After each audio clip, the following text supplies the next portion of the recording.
liberty, and justice for all. Thank you all very much.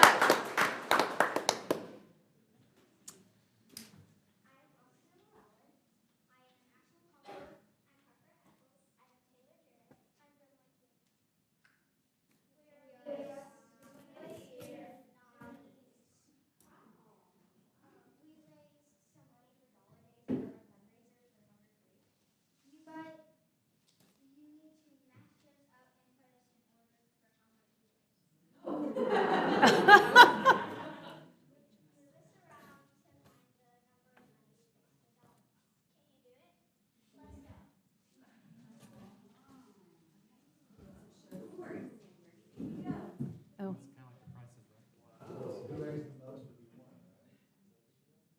No, I'm sorry, I couldn't hear you. Can you tell me again what did you raise money for? Hunger Free. That's awesome. And this is how much you raised? 3,000? Oh. I'm sorry, I couldn't hear anything up here because you were talking that way. We have to Okay. mix you up to guess Oh, how much So, okay. you so raised. think to the Price is Right game, and you have 4 digits here, and so Okay. they would like the board to pick which is the Okay. first, in the thousandth place there. How much money did they raise? I would say 1. 1 is the first one. All right. Oh, okay. So are we going this Why way don't you or go this over way? there, sweetie? You're number 1. They want to, yeah, you're over We'll here. go They to want the you. They left. want to There we read go. that. Okay. Yeah, left to right. Very good. All right. Very good. There we go. Y'all scoot down this way. Yeah, Okay. back up just a little Okay. bit, just a minute there. All right, there we go. Okay. I say a 3. I say a 3 is One- next. Second digit? 1,000. What's Second next? digit. That's gotta be 3 next. I don't know. It doesn't have to be. Are we right? Is We 3 like that next? Are we guessing the whole number first? Oh, okay. Oh, I see. Okay. Okay. Ones, the tens, the hundreds, and the I know. Okay. We are not right. I can see the check. So do we want to go with this number? You can see the check. I can't see the We're check. not right. I can Two see the is, check. two We're is not right. second. I'm that not right? gonna guess because I can see the check, so we're not right. That's all I'm gonna say. I was trying to look at the check. I couldn't see it. Okay. Is that it? Breaking the honor code over there. 1,233 Hey, it's honor code. I can't speak. Okay. It's You have to more. give us a hint or we'll be here all night. Okay. It's more. Is it a 3? Put a 3 first. Put a 3 first.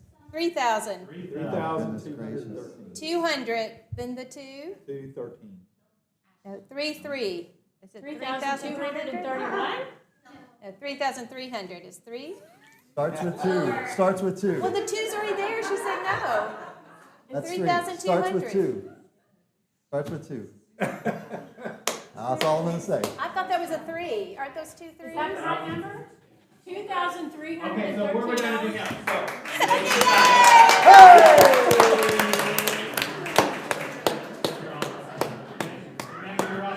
Y'all did it. Yay.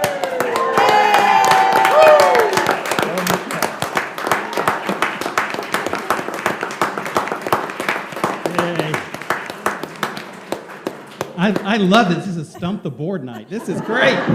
Great. So they raised $2,313 for our hunger-free awesome. MISD program at Woodway Elementary. Thank you all very much. I wanted to add, when I was school board guest at Woodway Elementary about 10 days ago, these same young ladies were my hostesses and gave me a phenomenal tour around the campus and did an excellent job pointing out everything that was going on. And I can see why all of you have been nominated for Student of the Year. You're doing a fantastic job. Isn't that wonderful? What did you? Oh, thank y'all. It's very nice. Oh my God, did you turn it around? Yeah, that's awesome. So what they're doing is, Thank you. I'll fill in the gap. They have a banner. This is School Board Appreciation Month in January. So turn it around for the audience. There we go. All right. Yay.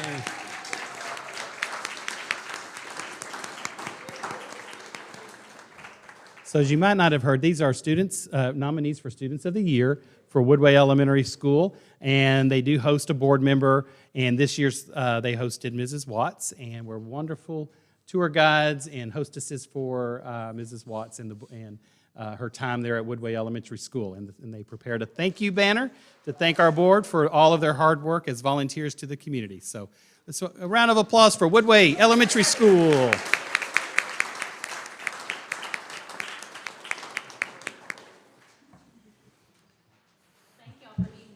That's right. Yes. Check. That's outstanding. Outstanding. Yes. Next on the agenda item is recognitions. George? Okay, Mrs. Vick and members of the board, it's my pleasure to continue the school board recognition. As you know, each year, districts across Texas do this in the month of January to honor the men and women who serve on their local boards. And 7 members of Midway ISD's board spend, of course, numerous volunteer hours working to help give our students and staff the tools that they need to be successful. Collectively, these 7 leaders have 53 years of service to Midway ISD and our community, and are parents of 29 students, either current students or alumni of the district. So we're very grateful for the board and their dedication to our community. So what I'd like to do then real quickly is introduce them to you. You can just welcome to stand where you are real quick. But as we said before, unfortunately, Mr. Russick was unable to be here tonight. He's our board president. He is in place 1. He has served since 1996 and has served as board president since 2004. And he and his wife have 5 Midway graduates. And so round of applause for Mr. Russick. Leading us tonight, though, is Miss Susan Vick, and she is our vice president of the board. As I said, she is, to note, Midway's first female vice president of the board. She joined in 2011, and she is the mother of 4 Midway alumni.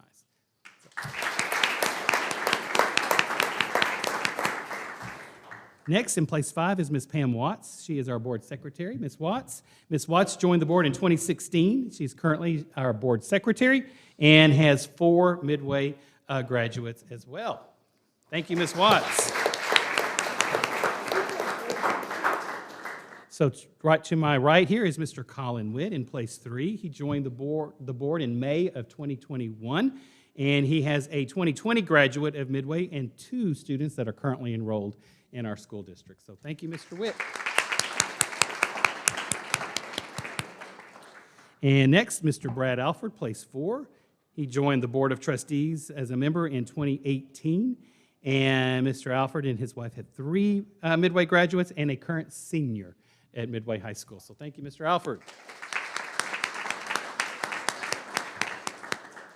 All right, next is Mr. Rick Tullis. Mr. Tullis joined the board in 2013. He also has 4 children. You see, there's a theme. To be on the board, you have to have at least 4 kids. And 2 are Midway alumni and 2 are current students. So please join me in thanking Mr. Rick Tullis. And I'm telling the truth because he couldn't be here. He'll be here shortly, I believe around 7:30, but Dr. Andy Popejoy, he is an alumni. He graduated from Midway in 1994. He joined the board in May of 2019.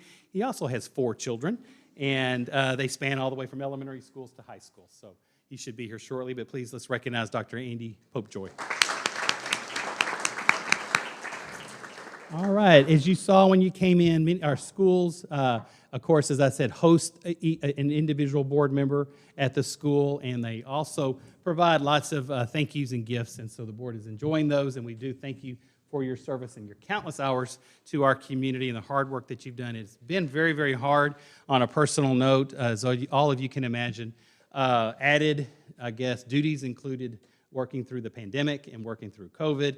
Is in the middle of all of that, we had our bond had passed in 2019, and we've continued with construction. Lots of meetings, lots of discussions, but our bond projects, for example, are on time and under budget, and we're really excited about opening those schools in the fall of 2022, and just outstanding men and women. So again, let's one more round of applause for our Board of Trustees.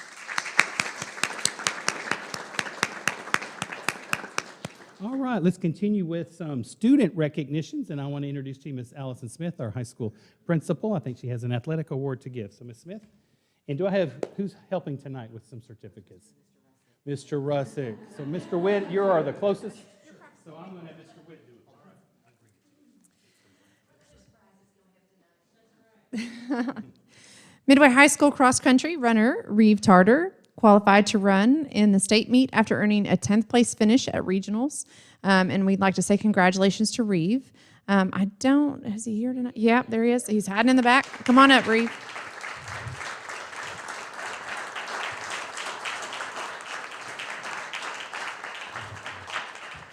I'm not sure that everybody knows how hard that is to make it to state in 6A. It's a very difficult task, and so Reeve did it well. And the head cross-country coach at Midway High School is Ronnie Bowles, and he's unable to be here with us tonight, but congratulations, Reeve.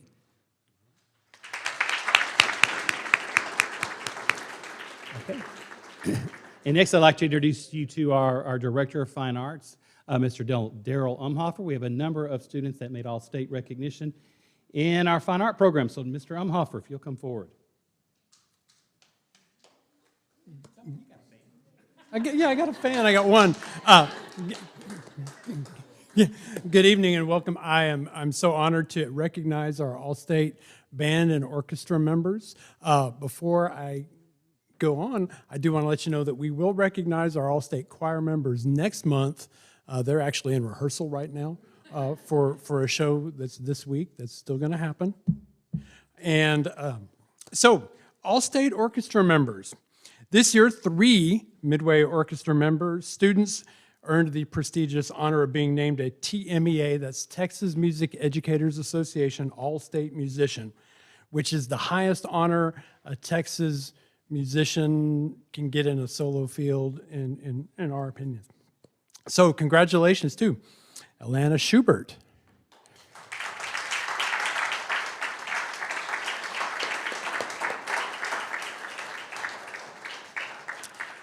Inu Joe, I don't think, okay.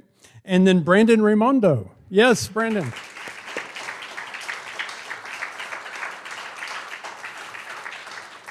These 3 students earned spots in the Texas All-State Orchestra. They will be performing in 2 weeks at TMEA in San Antonio, and we're super excited about that because I'll get to see them on stage. And because I'm running the stage, by the way, so I'll make sure you won't get a wobbly chair, I promise. So we are so proud of these students and their extraordinary work ethic and how they do, and this is their director, Dr. Bo Benson.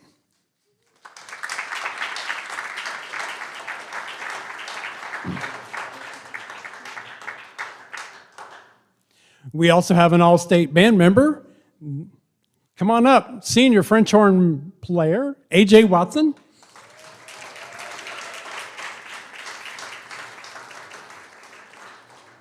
This is AJ's second year to be named as a TMEA All-State Band member. She's also the first student in at least 10 years of our Midway kids to be an All-State Band kid, and I'm super proud of that, as well as Miss Hyatt. And this is also a very, very difficult, just like with the orchestra, you got to be one of the top 75,000 kids in the state to make this position. TMEA All-State has 1,800 kids that make all-state organizations. We've got 10 of them in Midway, 3 orchestra and 1 band, which is amazing. So Pam Hyatt is the band director, and AJ is just phenomenal. We're so happy. We're excited. I'm looking forward to your performance as well.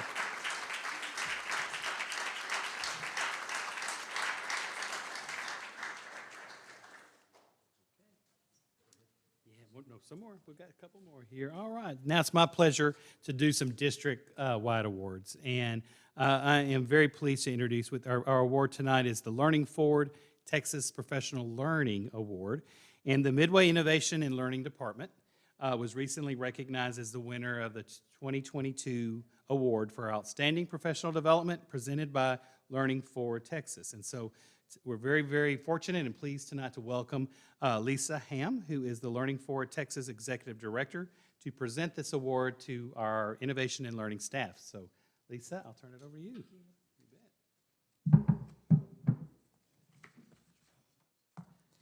Good evening.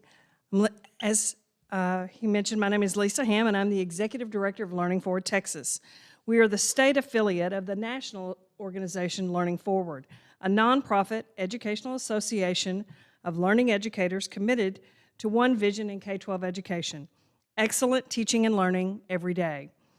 To realize the vision, we pursue the mission, connect, inspire, and empower educators through quality professional learning to positively impact classroom practice. The Outstanding Professional Learning Award annually recognizes districts or teams who embody our vision by designing and utilizing high-quality, results-driven professional learning to affect student achievement. This year, the Learning Forward Texas Board wanted to focus this award on districts that have solved the current challenges in professional learning in a unique and innovative way. The application process included asking applicants to create a 10-slide presentation with a project description, implementation plan, impact evidence, and then also next steps.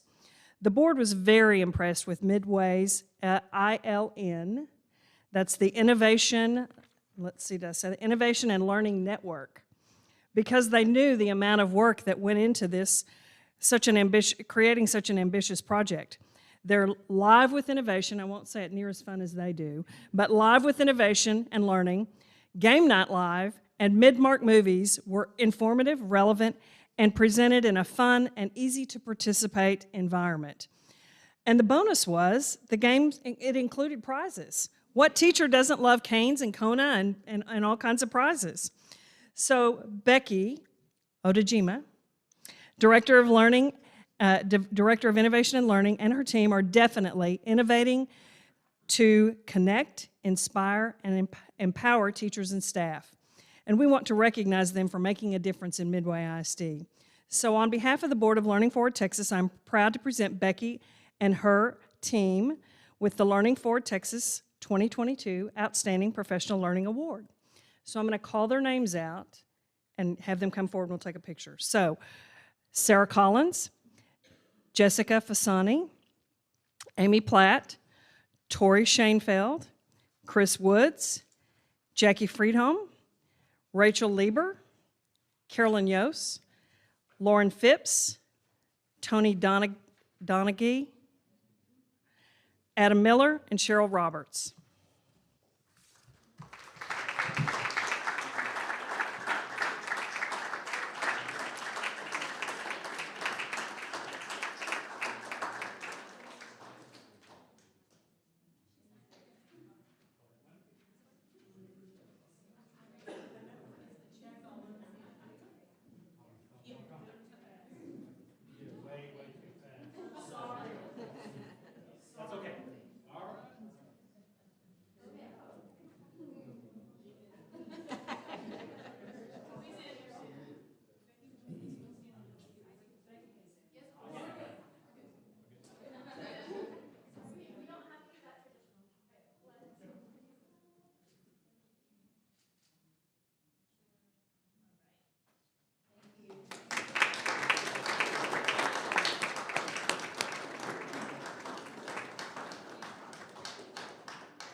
So I want to I think Becky, we missed her. She's not here. Rachel, where was Rachel? We have your certificate. There we go. I don't want to miss you. We almost missed you. So we will also want to thank Dr. Odejima and her team and our campuses for this Professional Learning Award. I did think, so don't think badly of me, but I thought maybe this award was because we do have PD in the potty, and that's pretty innovative as well too. So hey, so I didn't know if she included PD in the potty as part of the application, but that's gone over very well too.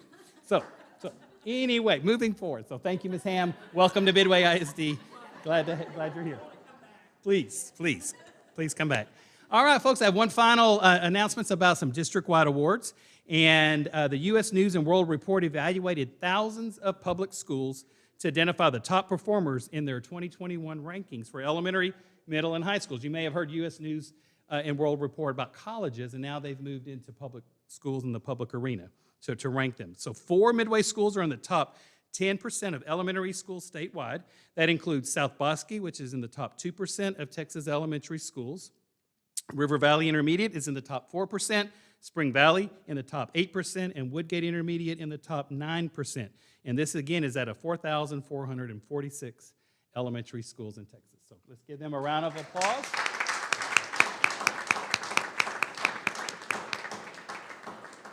All right, still going. Midway Middle School is ranked in the top 11% statewide out of 1,942 middle schools. So congratulations to Midway Middle School. Midway High School is ranked number 1 in the Waco metro area for high schools, among the top 13% of nationally ranked high schools and top 14% of high schools here in Texas. And so we're, of course, very proud of our administrators, our teachers, and our staff, and of course, our students. So big round of applause for all that huge accomplishment.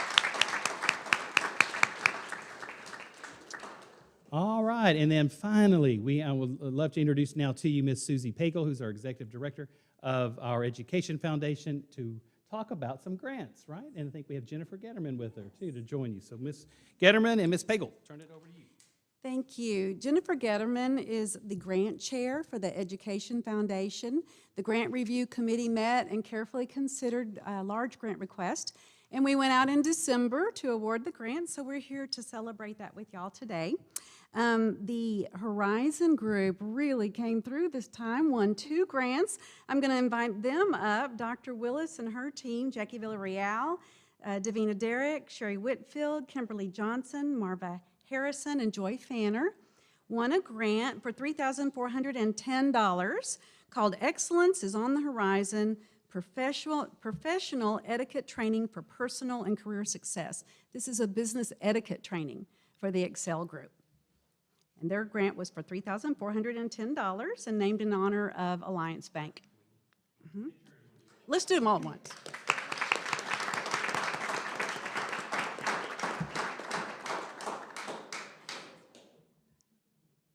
And another part of their team is Mr. Tony Fraley, and he won a grant for Behavioral Development Library, and this is for growing leaders. It's a digital curriculum that he'll be using with his class, and it's a grant for $1,136. Congratulations, Tony.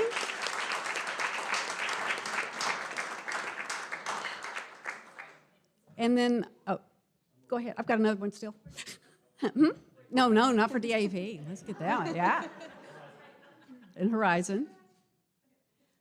So this group really stepped up and won the grants this time. We were so excited. Our third grant holds the record for the largest grant given to one campus. Woodway Elementary's grant, Boosting Musical Creativity and Brain Power for All, provides a musical outdoor space that we even had to talk to the city of Woodway about with a noise ordinance to make sure that it would, I don't know, they could be a little loud. But this grant for $33,435 is especially dear to us. It's awarded to Tim Hawkins, Janice Whiting, Leslie Swartz, and Angela Kirkpatrick.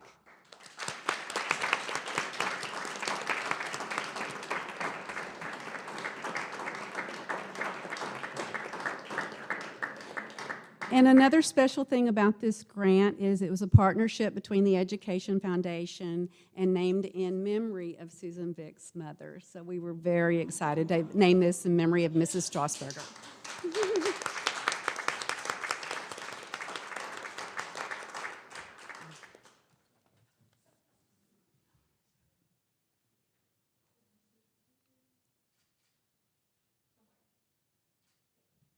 Congratulations to all of our grant winners. Ms. Vick, that concludes our recognitions. Thank you, George, for organizing that and doing a great job. Before I go on, I heard from Pete, from Mr. Russick, and he wanted me to let everyone know the reason he is not here is because he has been exposed to COVID, and so he's staying home to be on the safe side. So he wanted me to let you know that's why he's not here. Okay. I could ask him, that's funny. Okay, usually we tell everybody this is the time you can go home, but everybody's already left, so. This is just one interesting night, one thing after another. Okay, so the next item on the agenda is information items, and that's the bond construction update. And Buddy usually does that, but I don't see Buddy. So who's? Oh, it's just information. That's what that means. Okay, thank you. Okay, the next item on our agenda is the quarterly investment report. Wesley, is that you, as usual? Yes, thank you. Good evening, members of the board.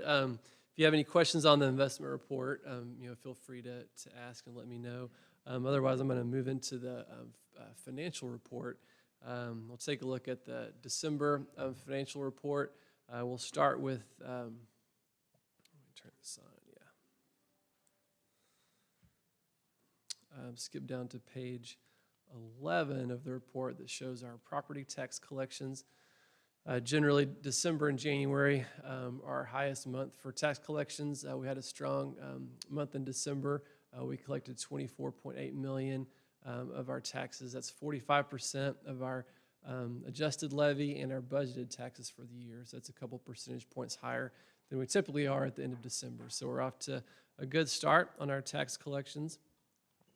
Pages 13 and 14 of the financial report, we'll look at our fund balances for our general fund and child nutrition fund. These are based on the audited financial report we received last month at the December meeting that our auditors presented. The general fund total fund balance at August 31st in 2021 is $25.5 million. We established a policy in 2019 to maintain a minimum unassigned fund balance in our general fund of 25% of the budget adopted in the following year. So for 8/31/2021, we are at 32.78% of our 2022 adopted budget, so well above the 25% established goal there. It's actually $5.8 million above the established floor. So we have some cushion there to work with. Probably will have to dip into the fund balance this year, and then generally too, as we open up new schools next year, there's a likelihood that we're going to have some initial costs that we may have to look at using some fund balance for as well. We also have committed fund balance amounts of $500,000 for our maintenance construction projects, $281,000 for buses, and $100,000 committed for technology. Page 14 is our child nutrition fund balance. Our child nutrition fund balance at August 31st is $539,000. That's about $100,000 below the recommended fund balance of TDA of 2 months of operating expenses. With COVID, our participation did drop the last couple years.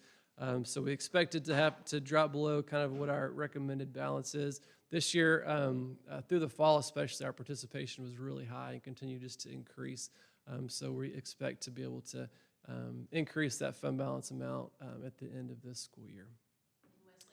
Just to let that accumulate on its own, we don't need to put money into it to make sure we're at the required or suggested amount? No, that's just kind of recommended, but we hope to, after this year, to be back up to that threshold.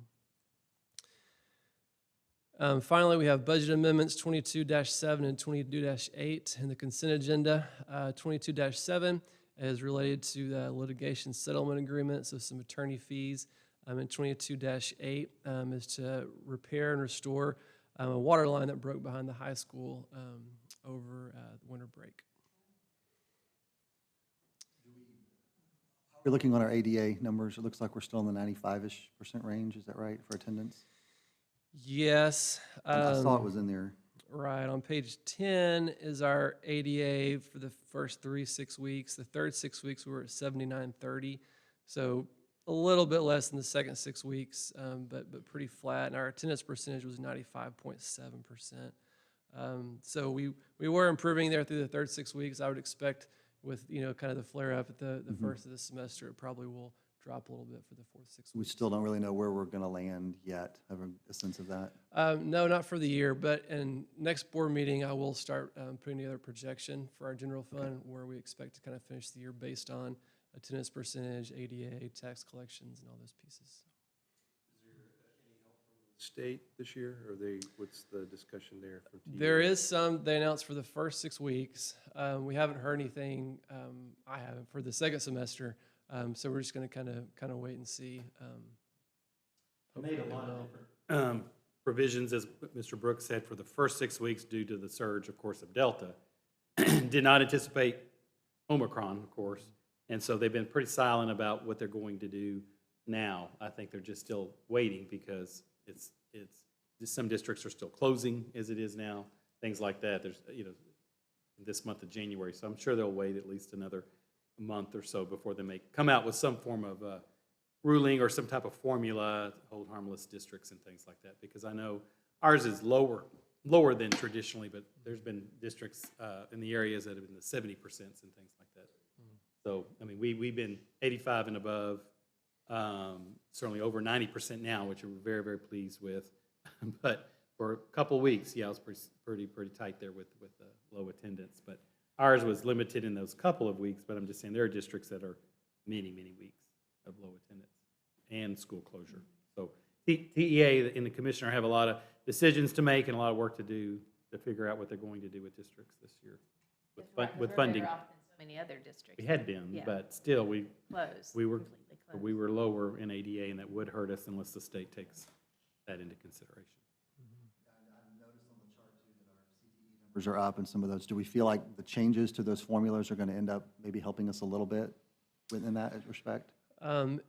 It could. I was trying to think back because they did change the way they count some of the weighted CTE for this year, and I think for us it wasn't going to be a real material difference. Pretty close, Pretty okay. close. But I think just in general our CTE ADA is higher this year than even I think that we budgeted. So.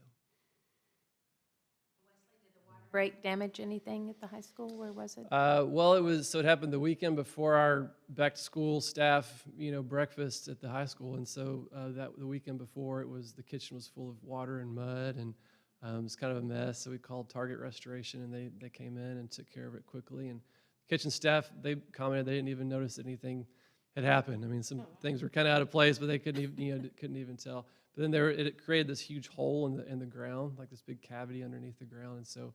That's one of the biggest costs is we're going to have to get Masonic to come fill in the hole just to make sure we're structurally, safe. So they dug a hole to get to the pipe, or the pipe no, collapsed? it was just over like a time. It had sinkhole, been like a like a sinkhole. sinkhole, exactly. Wow. Would that be covered by Insurance? Insurance? Yes, we have a $25,000 deductible, so we'll meet that, and then anything over that, insurance will cover. Thanks. Anybody have any questions for Wesley? Thank you, Wesley. Okay, we next have District of Innovation Renewal. That is Aaron. Dr. Pena comes forward just as a reminder. The District of Innovation concept was all the way back from 2015. It really does give traditional school districts like Midway the same flexibilities that are available to charter schools in many ways. And so the district had already had a plan approved in 2017. And that's why we're here tonight, because there are 5-year plans. And so they need your consideration for renewal for the next 5 years. So Dr. Pena, thank you for being here tonight and presenting. Yes, sir. Thank you. And absolutely, you've kind of hit on a couple of my slides there. But thank you for doing that. Absolutely. This. Ahead, Star George. Yes. No, absolutely. You're the boss. You can do whatever you want. Yes, but as Dr. Kazanis mentioned, we do have the task to renew our District of Innovation. We did start in 2017. It's going to be up in February. And so in just a second, I'll show you the required steps, kind of where we are on that roadmap to getting this done. And then we'll go through each of the exemptions that we are writing into the plan. And just a brief explanation, because some of them can be a little lengthy when you really get into the law. So we'll just kind of touch on the highlights of those and obviously answer any questions that you might have. So driving 2 vehicles here. All right, so some of the charter-like flexibilities that Dr. Kazanis mentioned are things like choosing when we start school. We start school a week early. That's been kind of the traditional calendar that we've set up. That is required by law. We were supposed to start no earlier than the 4th Monday in August, and obviously we usually go with the 3rd Monday. So those type of flexibilities we're going to be looking at. Also class size ratio at the elementary level, the 90% rule, teacher certification, teacher contracts. These are some of the flexibilities that we are going to be taken advantage of. So when you take a look at the required steps, there are 7. It's a slightly abbreviated process when you're doing a renewal as opposed to the initial District of Innovation plan. So we are on track. And so the next slide shows kind of where we are. We do have a couple of extra things. We had our attorney review the plan and give us some recommendations and some modifications that we tweaked a bit. We also wanted you to be able to see it before actually voting on it next month, so we added that step as well.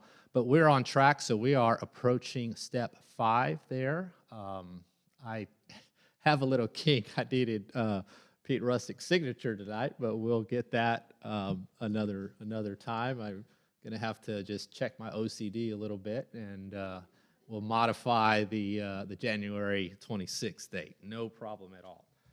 Moving right along, I just want to say thank you, and some of these people might be here tonight, obviously not all of them, but the MAST committee was charged with the writing of the plan, and we also had a few other administrators and people who would deal with specific areas of exemption also in the plan. All this was volunteer work, after hours work, and they met several times, so I'm really thankful for them. We had several parent volunteers and community members as well.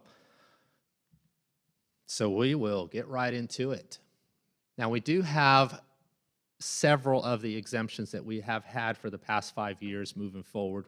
We've written those into the plan as well, but we have a few brand new exemptions, and those are the ones on the right there. There's 4 of them, and we'll go over them in just a second. So there are going to be a few exemptions that are what I classify as no-brainers. I mean, they're just kind of obvious that we should, and really any district should, have the flexibility to do, and this is one of those, campus behavior coordinator. Technically speaking, each campus should designate one person as the campus behavior coordinator, and that person would be responsible for primarily doing all of the discipline for the school. Common sense would tell you that that's not always possible, especially at Midway High School, Midway Middle School, and so we need the flexibility to have multiple administrators work with discipline and kind of go through those procedures. Class size waivers is one that's already been in the plan as well. And that just means that K through 4 classrooms are required to have a 22-to-1 teacher-to-student ratio. Occasionally, not often, but sometimes we have to go above that, that number, especially at the beginning of the year when we're trying to balance classes and we just need a little bit of time for the dust to settle, so to speak, and then we can start kind of moving students around and getting the ratio back to the way we like it. So rather than writing waivers to the commissioner, we want to have the flexibility to do that as needed. We do have some, I guess, some stipulations in place that we put on ourselves to make sure that we're doing right by kids and keeping those numbers as low as possible. And so Dr. Kazanis approves those waivers as well, and we want to make sure that we don't go above 24 to 1. So again, those are rare situations we don't want to be needing, but every now and then we do need to have that flexibility.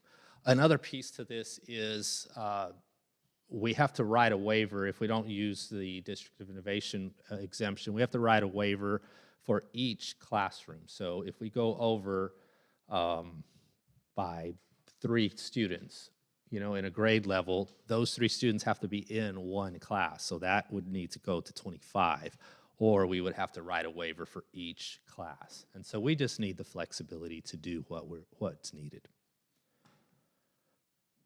All right, minimum attendance for credit. So there is what is called the 90% rule. If a student is in the seat 90% of the time, then the student can receive credit if the grades reflect that. Well, we have students who are involved in many, many, many activities. So you can imagine a student who might be in ag, who also may go on choir trips, who may have a few sick days. Well, that 10% can add up very quickly for students like ours, especially at Midway High School, who are very busy. We don't want to punish students with just forcing them to come to Saturday school, go to summer school just to make up time, especially if the student is showing mastery of the content. So we want to have the flexibility to award credit on, again, certain situational basis that might come up. And if I get to something and you have a question, just feel free to stop me, and we'll also take questions at the end as well. So minimum minutes of instruction. So we're not seeking exemption from the 75,600 minutes per year. All what we're doing with this exemption is wanting the ability to put some half-days into our calendar, which right now it's kind of a normal practice that we've had for the last few years. We want to be able to have those days also count towards that accumulation of yearly minutes. Because technically speaking, we would have to have each day reach 420 minutes, which right now we've got a half day in December and then another half day in May. And we want to be able to do that without any kind of penalty towards our instructional minutes. Are they 420 minutes? Yes, sir. Okay. Yes, sir. And above. Well, I didn't know if we were getting above and banking minutes, so to offset those half days. We do, but we also want to get credit for the half days as well. Yeah. But we do. Currently we have, Becky, correct me if I'm wrong, I think 5? 450 minutes in a day. So 450 in a day, so we end up banking, I think we're looking at 5 a year, 5 days, something like that. I get this calendar confused with next year's, but we usually like to have 5 to 6 bank days. Great question, thank you. All right, probationary contracts. Okay, I'm going to try to get this one right, but I may need to have Ms. Glazeman correct me if I'm wrong. So this one gets a little complicated, but new teachers or teachers who don't have experience are put on a 3-year probationary, they have 3 consecutive probationary contracts. And then they have to roll in their 4th year into a term contract. So we want the flexibility to, if the principal sees that it's necessary, to extend that 4th year as a probationary contract. So sometimes you have reason to just want to give the teacher, I guess, another trial year just to see if the person is maybe growing, improving in certain areas and things like that. So we want to have the flexibility to do that. Now, for experienced teachers, if we get a teacher into the district new to Midway, but the teacher has 5 years experience over the last 8 years, that person can only be on a probationary contract for 1 year. Well, again, there are some times that we need to extend that probationary, that trial contract for an additional year or 2, Mary Lou, for 1 additional year. And so we want to have the flexibility to do that. That's been in the plan. It's been successful. Again, if a teacher is in that situation, the principal is having those conversations along the way so that it isn't a surprise.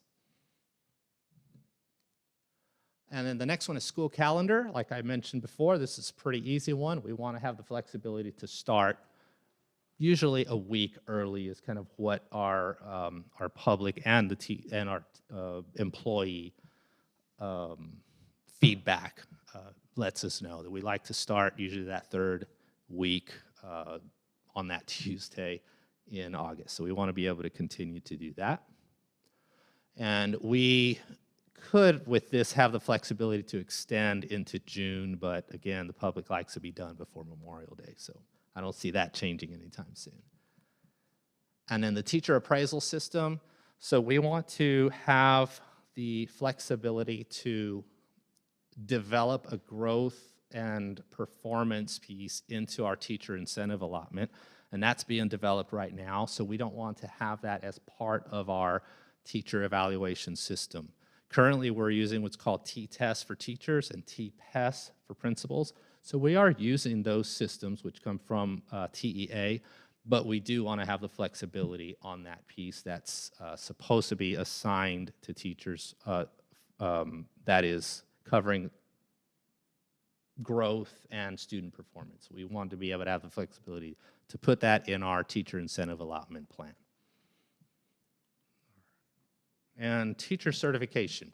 So occasionally we need the flexibility to hire candidates who are possibly not certified to teach in a certain area. Sometimes this happens in CTE courses, perhaps foreign language. We want to be able to hire teachers in those situations who have qualifications such as industry knowledge, and industry certifications, things of that nature.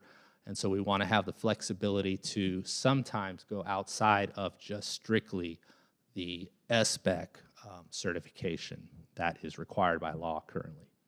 Again, this has been in our plan. This is not used very often, but occasionally we do need that.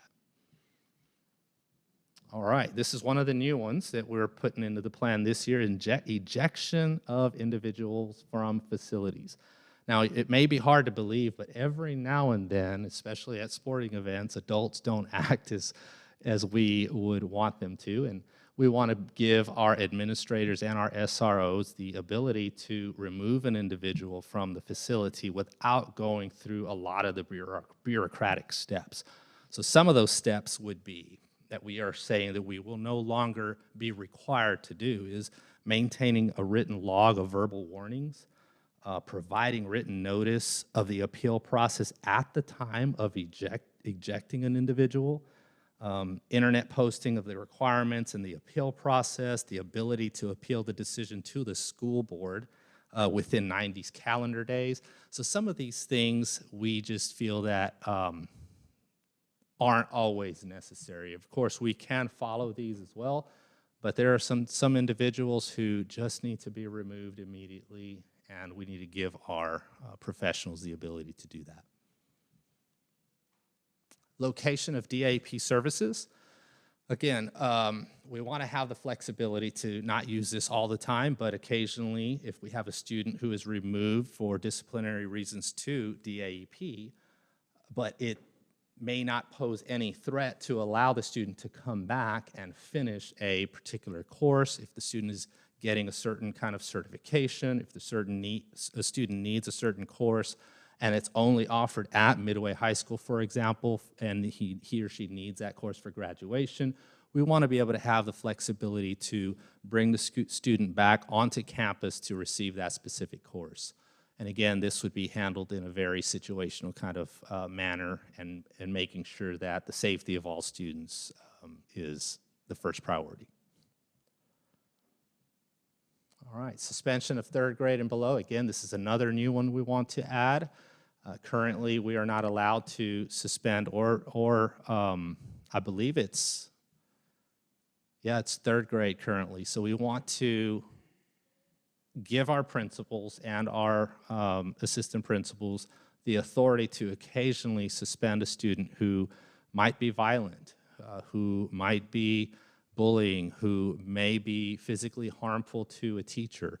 Again, this is not something that we would do on a regular basis, but occasionally it is necessary to get control of a class and remove a student for a day or two. And so we want to be able to have that flexibility. School, yes, sir. Arise, I'm assuming the family or parents could go through the traditional appeal process just as they would for any other student? Yes, absolutely. And it would just be just like just like a fourth grader would be given those kind of consequences. It could also be occasionally for a third grader or a second grader, or even sometimes it's very rare, but even down to first grade. You can have some kiddos who are violent, and sometimes it's not so much a punishment, but sometimes it's giving yourself enough time as the leadership team to develop a better plan that's going to work when that student comes back. Yes, sir. The option was that the ones that we would be adding to this that are new, that there would be policy changes that might accompany those. I saw that in the timeline as well. So, yes, sir. For instance, if we felt like as a board, hey, we think it's important that people still be able to appeal a removal from facility or something, we as a district could say, hey, we want to go ahead and do that, even though we might be having an exemption where we wouldn't have to, right? Yes, sir, absolutely. So we're going to... That's an example, I'm not saying. Yes, and so we have committee chairs who are in charge of specific exemptions, and they're going to be then looking at Midway or our policy as well as our admin guidelines and making adjustments and putting some guidelines in place, because there are some criteria that we're going to develop and work into some of these exemptions. I just know I'd hate for people to see these changes and feel like the board would suddenly not have, some ability to to be an appeal resource for some of those things. Like, Yes, sir, like Ms. absolutely. Watts pointed out. Beginning of the process, Right. not the end of it. Right. Yes, absolutely, yes. Great question. Example on this, this is suspension, not DAP. So this, you're not going to have an appeal because it's already, we're not It's already suspending done. for weeks on weeks. It's like a couple of days. And the way the current law states is that you couldn't even suspend students third grade and below. And so that's what we're saying, in some certain circumstances, a student might need that at-home time, even third grade and below, at least for a couple of days, cooling off. And that's, so there wouldn't be appeal necessarily at all on that. It's just meaning these were exemptions or things allowed in the charter school network, but for some reason they're not allowed in the public school network. It makes no sense why we weren't having flexibility. And the same thing about the ejection of individuals from facilities. Again, that's detailed about it, but why other types of public schools had more flexibility in that area than public schools is very difficult to understand why. And so that's why you go through a DOI plan, that you at least have that afforded to you, the same flexibilities, if our administrators feel a person needs to be ejected. To clarify, so there's nothing here that's going beyond what charter schools get to do? No. It's just getting us on par? Yes, absolutely. What a great process. Yes. And we, absolutely, I agree. And we have looked at quite a few plans from other districts, and we're on par with, there are some districts who have more even exemptions than we have built in here. So we're taking it kind of slow, adding just a few each year as we feel that are really necessary. Yes, Ms. Vick. They give you a large list of exemptions you can choose from, or do we give them the exemptions we want and get them approved? How does that? And so there isn't an approval process.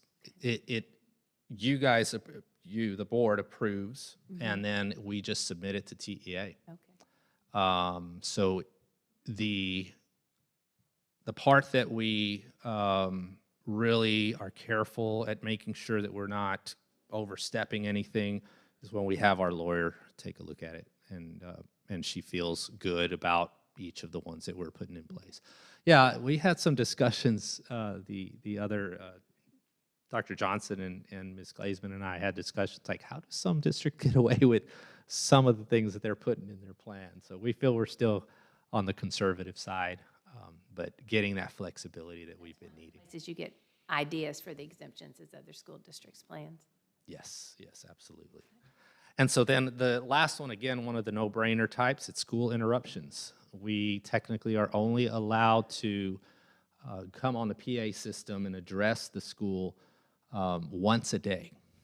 Anything additional to that should be only for emergencies. And we have not been doing that. And I don't think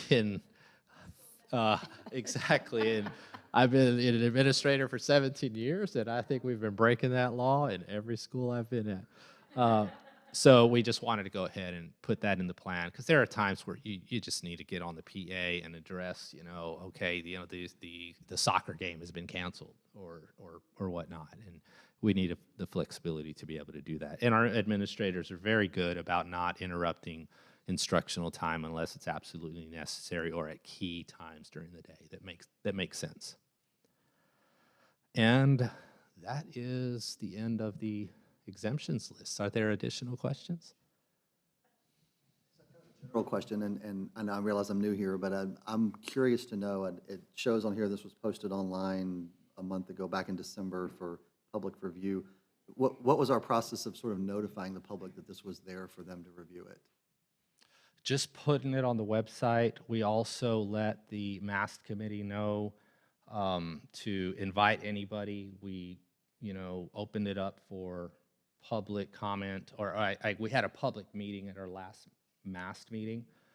So we put it on our boards like we normally do for regular notice school boards, kind of the regular notification ways, yeah.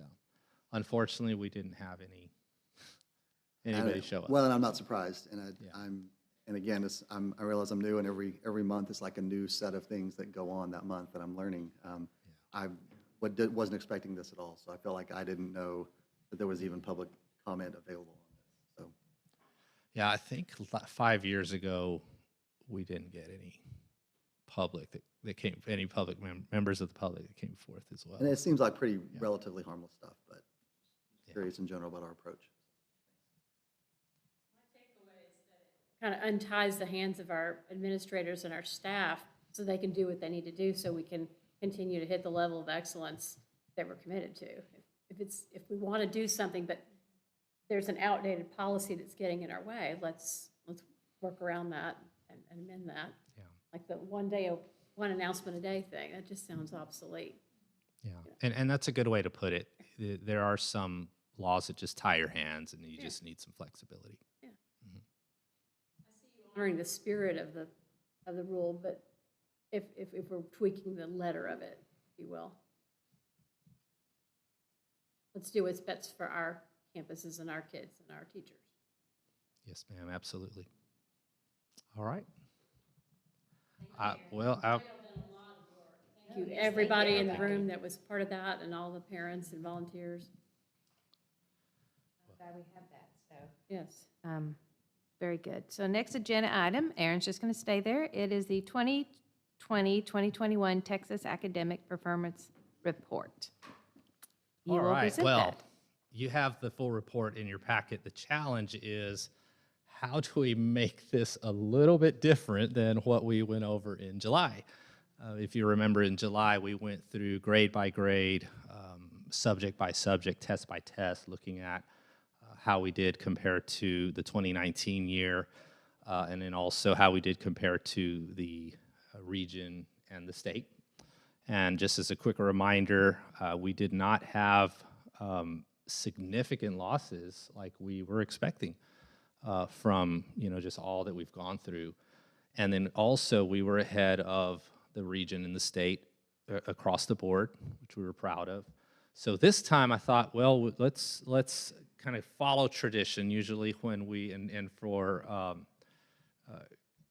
your sake, since you're kind of new, usually what we do is we compare ourselves during this taper presentation with other comparable districts across the state.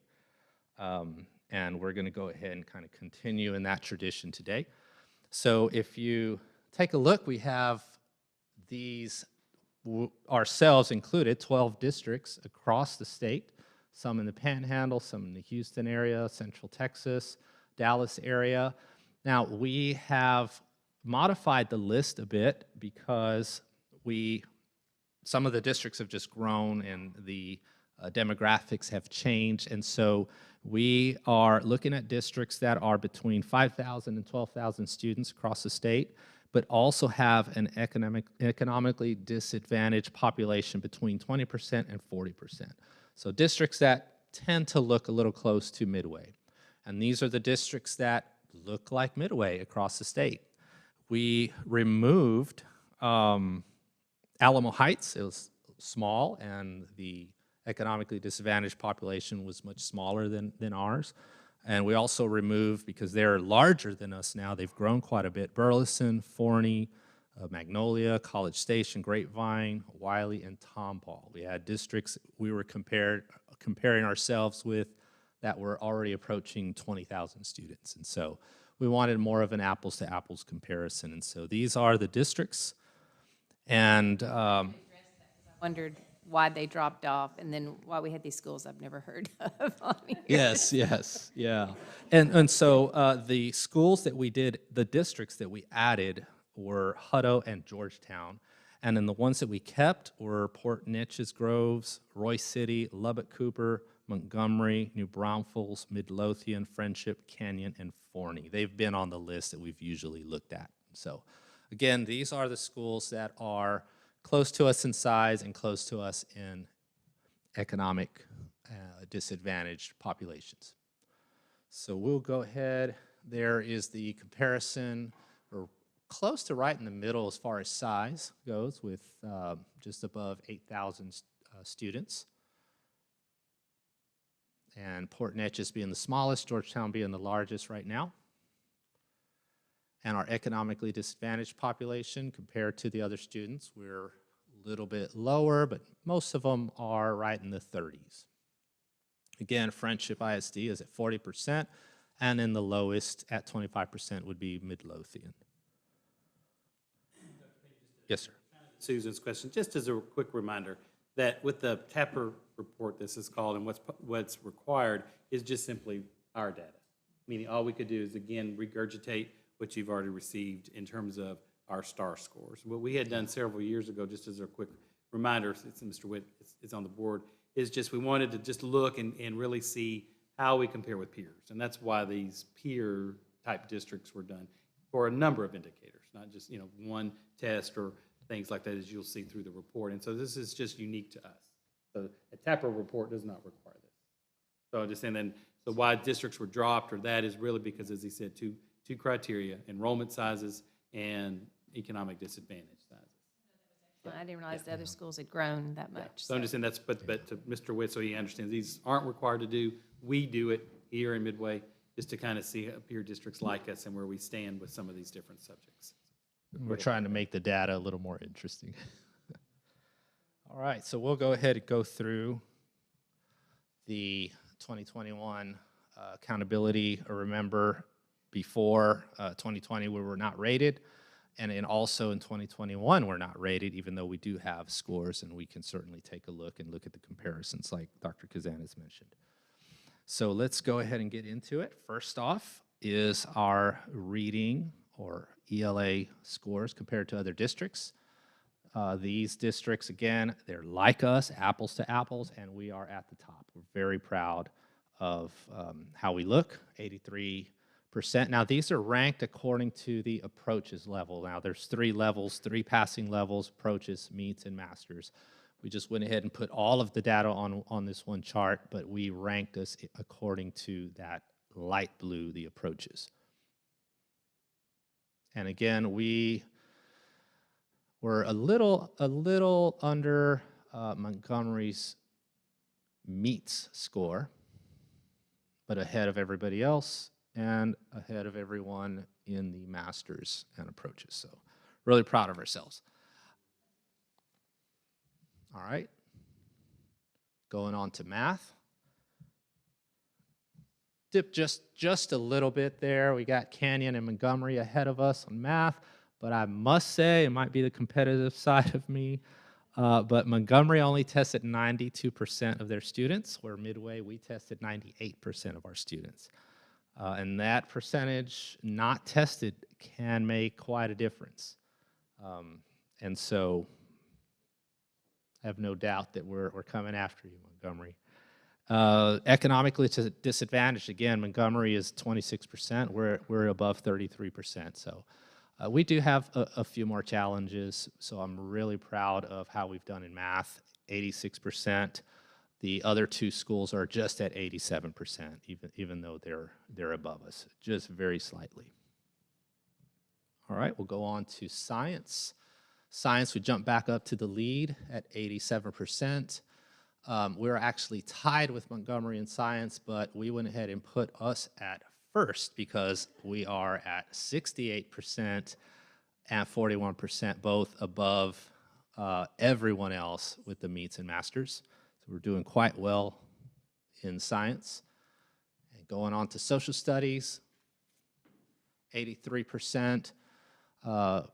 Approaches 62, meets 39, masters. So we did drop a little bit below Montgomery in social studies in approaches and meets, but we did move up in the masters. So those kiddos are doing great. All right, our attendance rates are also looking very, very well. Now, one thing I will say is that there's only 2.5 percentage points there. So we're really all clustered. All of these schools are clustered quite tightly. But 99.3 is a good attendance rate, especially with what we've gone through and all the challenges. So we're pleased there as well. And also with our graduation rate, we are ahead of these other schools. Our high school staff works so hard just to help kids and get them into credit recovery and find ways to help them get to graduation. And so their hard work is paid off, and we are at 99.8% graduation rate. 99.8% of of senior year graduates, or is that a 2-year, 3-year, 4-year, over what period is that? It's the cohort, yeah. That cohort? So- Okay, great, that's great. Yeah. All right, and so we've done well, and I've gotten to brag on us quite a bit, but as we move into the CCMR, I do want Dr. Knudsen to come up because, again, we've got several slides to show you, and things are looking well, and so I want her to be able to come and brag on us a little bit as well, and then we'll have Dr. Sapp come and finish us up with kind of what we're doing to even improve how we've done so far. So, Dr. Knudsen. Don't mess with that, okay. He left the best part for me to deliver. I'm so excited to talk about our CCMR data. And I know he's already mentioned it, but one thing I just want to reiterate is that we're talking about our COVID graduate class here, the students that graduated in 2020, which is remarkable when we celebrate this data. The big celebration is that overall, the percentage of students that graduated meeting that state college career military readiness accountability measure through one of the ways that they can do that, we'll review that in just a moment, 91.4%, which was our highest at that point. It was actually up almost 2 points from the previous year. And that is a reflection of the efforts of many, many people, a team of people that have worked to really understand this accountability measure and put some effort in place systemically, looking at systems, looking at instruction, looking strategically at different things that we do at different levels and how we work with students and track that data. So I think this is a lot to celebrate. Just as a reminder, the state has several ways that students can meet that measure, that CCMR measure. Students only have to meet one. Many of our students meet more than one, but they only have to meet one to meet that threshold and be deemed college career military ready. And these are the ways that students can do that in Midway. And we're really excited with the opportunity with the addition of and restructuring of Horizons and how we're going to be helping students work toward an associate's degree. We could see some additional measures come from that effort, and that's something we're very proud of. When you look specifically at the Texas Success Initiative Assessment, this is the TSI assessment. You've probably heard that acronym several times. The TSI is an assessment that colleges use as sort of an entrance and placement. The goal would be for students in both reading and math to meet a threshold where they would not be required to enroll in any developmental courses when they begin college. So we're not just looking at getting students to walk across the stage and graduate. We are looking at making sure that if they want to attend college, that they are prepared to begin on level in their coursework. So we look very specifically at their English and math scores for that. And you can see there that on the reading, we have 71.7% of our students meeting that threshold where they could go to college and not be required to enroll in developmental coursework in English, and 59% in math. And although there is a lot of work to do there, and we, again, this is the class of 2020, we've already made strides in making some improvements there. Which you can't see from this slide, when you consider the previous year's data, the class of 2019, on the readings test alone, we improved over 14 points, percentage points there, and of our students graduating with that criterion met. And in the math, we increased 22 percentage points. So we are seeing great improvement. We feel confident that what we're putting in place is helping our students, and I think we'll continue to see that number go up. It's not, and but it is also, it gives us a lot of great, rich information that we can use that we're actually modifying and addressing through instruction in our English and math classes here, which I just think is really great. Our teachers are committed to not just helping pass STAR, but helping prepare for the next level as well. And so there's a lot of instructional support that's going on in our classes to help that happen. One of my kids had to take it 2 or 3 or 4 times because she said she was sure it depended on the day of the week and what the weather was doing and what color shirt she had on. So kudos, because like I said, it's a tough gig. It is. So SAT and ACT, we're going to take a look at how we compare, our students compare on average scores there. One thing to note, with COVID, Colleges currently aren't requiring SAT and ACT scores, so some students have backed off with taking those. We still have a pretty great number of students that are committed to taking those tests, and that hasn't fallen off the radar. So with SAT specifically, again, with that graduating class of 2020, their average SAT score was 1138, which was an improvement of 28 points from the previous year. I think says a lot. And with the ACT, our average there, 23.6, it was almost a 1-point improvement, so holding pretty steady there. I also think, there's not a slide here to say this, but I think it's important to note that about 66% of our students enroll in higher ed when they leave us, and to know that more and more of them are going to be prepared and not need that developmental coursework will help them feel successful more quickly, will also save them hopefully some college debt and help them find that success as they make their next steps. The report. That's right. How much money did we save? How much money did we save Mom and Dad? Yeah. Okay, I'm gonna yes? Real quick. Absolutely. My understanding this last year is there were changes to the definition on the CCMR component, right? The military is no longer a part of that? That's right. They've put that on pause because of difficulty in data and tracking actual enlistment. So the intent is for it to come back, but it is currently on hold. We don't think that will affect us much one way or the other? I mean, most of the kids that enroll in military, they'll probably meet another criterion Probably already. so. We're pretty focused. You bring up an interesting point. You know, we want every student to hit at least one of those measures, but we do put a lot of effort into the TSI because we feel like success on that isn't just a college indicator of success, but could help them be successful in entry-level work. If they're taking an industry certification on being able to read and be successful in passing that. So we focus on all of those measures, and military enlistment certainly could be one that will help us when it comes back, but we're aiming to get students to meet those other measures in the meantime for sure. And the other observation is, I know this is the 1920 year that was the COVID year, and my kid was one of those in that year, so I remember vividly what that was like. It seems like a lot of these results are because of 2 and 3 and 4 years of working with kids, right? Towards Yes, sir. towards getting to that level. And so I guess the question is, since we had a couple of rocky years, some test score issues, or even just kids being out more this last 2 years, do we feel like there may be some residual impact of that would be a drop-off potentially in the next year or two?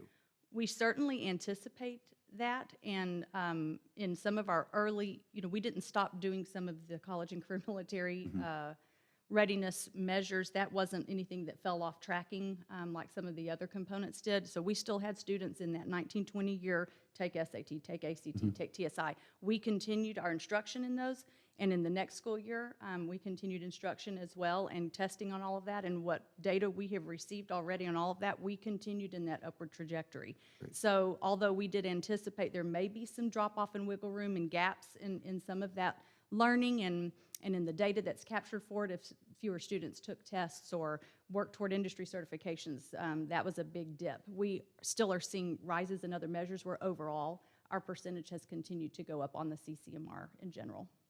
Very good. One thing to add in on that is the high school has a full-time person also, Ebony Stewart, Mrs. Ebony Stewart, who works full-time to make sure every kid has CCMR readiness and knows individually what's happening for each kid. So that there's great work going on at the high school, and especially in the counseling department there. So we just wanted to highlight several things. There's one thing I mentioned that we're doing as a district, but just 4 things that we're doing to get even better, because we're never satisfied. We know there's always places to improve, and we want to get better for our students. So the first thing, the state sort of forced this, but we do have coordinated intentional tutoring happening through the House Bill 4545, and it's going across the district. We're organized. There are teachers working with small groups. I mean, when this first came down, we were like, oh my goodness, but we are doing it. And we're keeping up with it, organizing it at the district level through Performance Matters, which is that program you approved for us to get last year that's helping us with the assessment. So I just want to thank teachers and administrators, because it's taken a massive amount of work to organize, and it's happening. And so kids are getting the one-on-one, 3-on-1 small group help that they need in all the subjects. And we're doing everything to check and double check to make sure we're not missing any students. So that's the first one. The second one is in the college prep and college prep math and college prep English courses that prepare them for the TSI.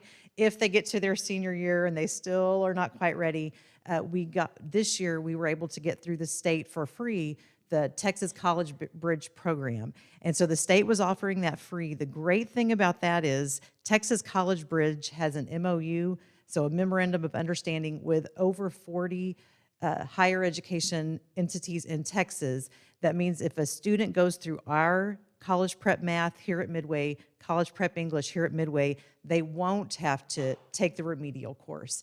Even if they don't pass the TSI, we still want them to pass the TSI, but because of this special program and the memorandum of understanding, if they complete our course, it's now setting them up for success in college. So we're super excited about that. Along with that, we were able to apply for a T-Class grant that got us, and you may have heard about this already, but $86,000 just to support that initiative. So one of the things that's already happened is we were able to buy 3 Chrome carts so that students who maybe had trouble for the English language arts and it was difficult to maybe type their essay on an iPad, they can switch over to the Chrome cart if they need to. That might be easier for some students to type. And we'll just help with things like that, just to give the students everything they need, the teachers that are teaching those courses, everything they need to help students be successful. So that's the College Bridge. Then a little bit different, we have a district-wide focus identifying and supporting student subpopulations. So that's when we think about our economically disadvantaged versus our non-economically disadvantaged or the different ethnicity groups. We want to be able to hone in, because that's part of our accountability, which are the groups that are maybe not doing as well in our system, and then what can we do to help those students. So Dr. Voigt and Dr. Pena, Mrs. Lisa Cochran, several of us at the district level have been going and working with every single PLC group of teachers all around at every campus, small groups, to kind of dig into our data, look at it, see which students we maybe need to focus on more, and just support them in every way that we can as a district, and just bring them whatever support they need. So those have gone really well. Teachers have enjoyed those meetings so far. I know you always think, oh gosh, data meeting, nobody's going to like that, but really the teachers care, and we know that. And so when they see their own data and can look specifically, we're looking at a 1,000-foot view here, 10,000-foot view, they need to know their own students. So we're supporting them with that. And then finally, the summer program. So you already know this year that under Dr. Voigt's direction, they started the new Camp Jumpstart for elementary.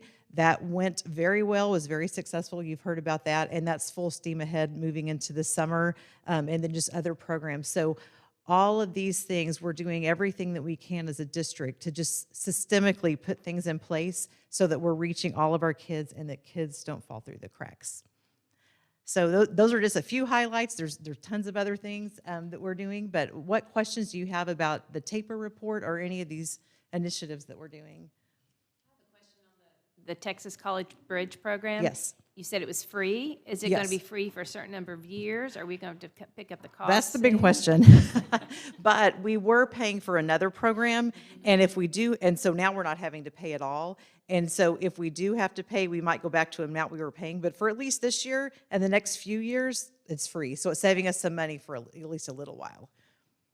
The number of Texas upper educated or secondary level. Yes. Is it a good assortment of schools? It It's is. not little bitty schools that No, kids would think. no. So MCC, just off the top of my head, because that's the one local that we looked at, but they're all across the state of Texas. And we could get that list to you of the different, colleges. Excellent. So. Questions? Well, I can't speak for the board, but we've all looked at the reports, and we're aware that, the 2 years of COVID, that our numbers were not what we wanted on this last report. But these are excellent steps y'all have put into place to try to reach all those kids that didn't meet the testing scores we wanted them to get. And we know that we will. We did better than so many of our peers, and even our region schools did. We just didn't meet the goals we had personally set for our district. Yes. But we know that we will get back to those goals and meet them and excel. But we appreciate all the hard work everybody's doing with each student. Yes. Yes. Thank you. Thank you. I did want to mention one last thing. I know we're done, but I just wanted to make sure those districts that we chose, we didn't cherry pick them. We chose, those are the only schools within those populations with the economically disadvantaged population similar to us in Texas. And we're at the top of pretty much every list. And it's really because of all the people in here, the administrators, the people who have kept teachers motivated, worked with teams in spite of many, many, many absences and tough days and just motivational loss and just tough times. So just really proud of them. And they hadn't seen the comparisons either. And so hopefully you guys are proud of yourselves as well because you've done a wonderful job. Montgomery, most of those, so yes. There's a lot to be said for aiming high. Yes. So, yes, well done, everybody. Thank you. Excellent job. Any other comments on that before we move forward on the board? Okay. All right, the next item is public hearing for 2020-2021 Texas Academic Performance Report. Texas Education Code, Chapter 39, requires each district's Board of Trustees to publish an annual report that includes the TAPR, Campus Performance Objectives, a report of violent or criminal incidents, and information received under Texas Education Code 51.403E from the Texas Higher Education Coordinating Board. A public hearing must also be held for discussion of this report. I'm now going to close the public meeting and open a public hearing for the TAPR report at 8:23. Would anyone like to address the board about the TAPR report?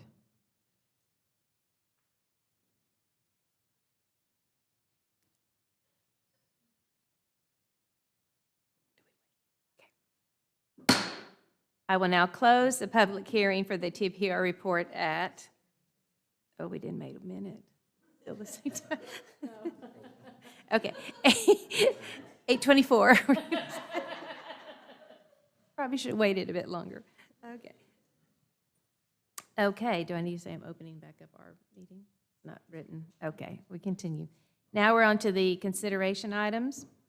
And the first one is the consent items, which I will read out. First one is minutes of the December 14th, 2021 regularly scheduled board meeting. 2, the early graduation request. 3, call trustee election for May 7th, 2022 for places 5, 6, and 7. Oh gosh, I have to read it in Spanish? Okay. 4, operating procedures update, special education. 5, budget amendments. 6, proposed new languages or other than English, LOTE, course for Midway High School. 7, approve Performing Arts Center maintenance project and delegate authority to the superintendent to execute contract. Oh, sorry, okay. Where am I? Now I'm confused.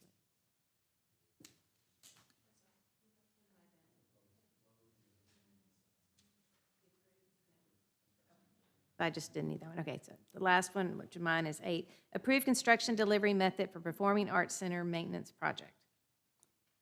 The above items were listed on the consent agenda. I now ask any board members if they would like to have an item removed from the consent agenda. No one wants to remove any items from the consent agenda. I need to have a motion made that we accept the consent agenda as written. All right, so moved by Pam Watts. Do I have a second? Second by Brad Alford. Excuse me. All those in favor say aye. Aye. All those opposed, same sign. Okay, it looks like the motion carries. Okay. We have consideration of personnel and the administration. Would you just remind the board with the addendum that's at their table, who we're approving tonight, recommending?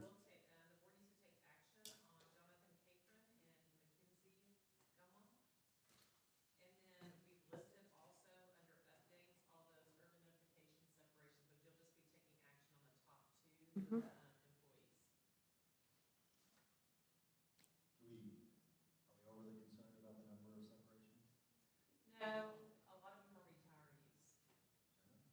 And they followed because we had an early incentive to let us know. And so that closed on December the 17th, so that's Any other understandable. discussion? Do I have a motion to approve the professional recommendations as presented? So moved by Rick Tellis, a second. Colin Witt. All those in favor say aye. Aye. All those opposed, same sign. None, so that motion passes. Okay, next is Superintendent Communications. I'll be very, very brief. Thank you, Ms. Vick. And just a couple, since personnel was the last thing we talked about, just to let you all know, we have released campus rosters for all of the campuses for the 22-23 school year, particularly moving, of course, our elementary schools, moving from 6 of them to 8, opening up Chapel Park and Park Hill. And so those had been released on Friday, so teachers got those assignments, as well as Midway Middle School and River Valley Middle School. And so, again, thanks to HR and all of their work, and Ms. Glazeman and the staff, quite an undertaking to look at that and look at all of our staff, look at all of their certifications, look at their surveys that they had done, their requests, and working through their first and second choices in order to build each of these schools, because we're rebuilding schools.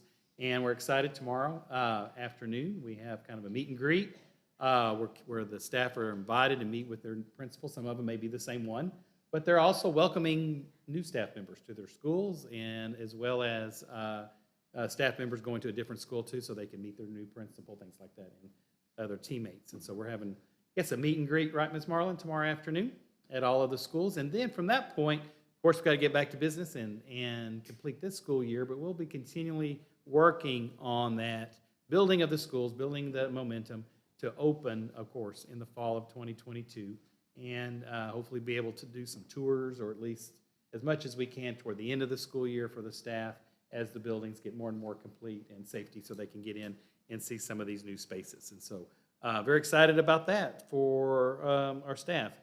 Certainly you all are well aware, but the last 2 weeks have been very, of course, trying and a little difficult, filling all of our requests for substitutes due to COVID and the Omicron variant, but numbers have definitely dropped significantly this week, and we will remain cautiously optimistic that we had hit our spike and now are, I don't think, of course, ever going away. I think Dr. Popejoy can tell us if he knows of another variant on its way to hit us again, but hopefully. We had a guest speaker at the, I'm a member of the Sunrise Rotary Club, and we had LaShonda Marley Horn and Mallory Horn, and she's our new director since March. And she was just really describing it as just talking about COVID. You know, sure there's other debates about it, but of course that it's just here, meaning we're going to have COVID for a while. It has moved into more of the flu-like, more of the upper respiratory-like too, that they see.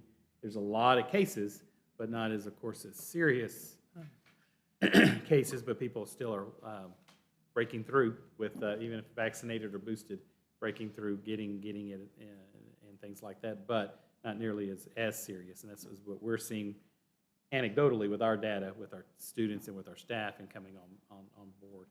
But it's just going to be part of it. Dr. Popejoy, you know anything differently, but it's kind of one of those things. It's not ever going to really probably go away. Sounds unfortunately correct. It does seem less severe, but there's still just so much quantity of it that even the low percent, the hospitals are completely full. At least it does seem like we've passed the peak and hopefully head in the right direction on this wave. Who knows when the next one's coming? Yeah, but certainly huge amount of thanks to the staff. We are a public school district where we really are an arm of the public health district by the fact that we run our clinic. We're still running the clinic every morning for testing, drive-through clinics with our nursing staff, and they're rotating through that to do that, getting there by 6:45 a.m. so our teachers and students, parents can at least ride through, hopefully, to get tested before they even get on the campus. And they've done a phenomenal job. We've had to change. Our rapid test was no longer available, so we have a new rapid test. So had to get retrained, but they've got that down now. And still doing a great, good job with that and getting those, it's still rapid. We still know within 10, 15 minutes, positive or not. So that was important that we maintain using a rapid test. But, and of course, on staff, the paraprofessionals did just phenomenal job of filling in for us. So they've had to do that in their other duties, and administrators as well, other staff members as best as, to cover the classes. And so hopefully we can get back to some normalcy and everybody back to their regularly assigned duties that they have. But keep our fingers crossed. Our staff deserve a round of applause. They really do. So, thank you. Thank you, Ms. Watson. Again, my hat's off to them. They really just hung in there. And as I said, we did not, almost close. We will always look at closures on a case-by-case basis, school-by-school basis, things like that. Pretty close in a couple spots, but we made it. And as I say, but you never know. It's just January and still a long winter still to go. Well, I know we're all tired of talking of COVID, but we can't thank you all enough for just constantly stepping up to the plate and going above and beyond. And like you said, trying to keep the schools open and just everyone filling in where they were needed and working the extra hours. We sincerely appreciate it. That's all I got. Okay. With that said, then I shall adjourn the meeting at 8:32.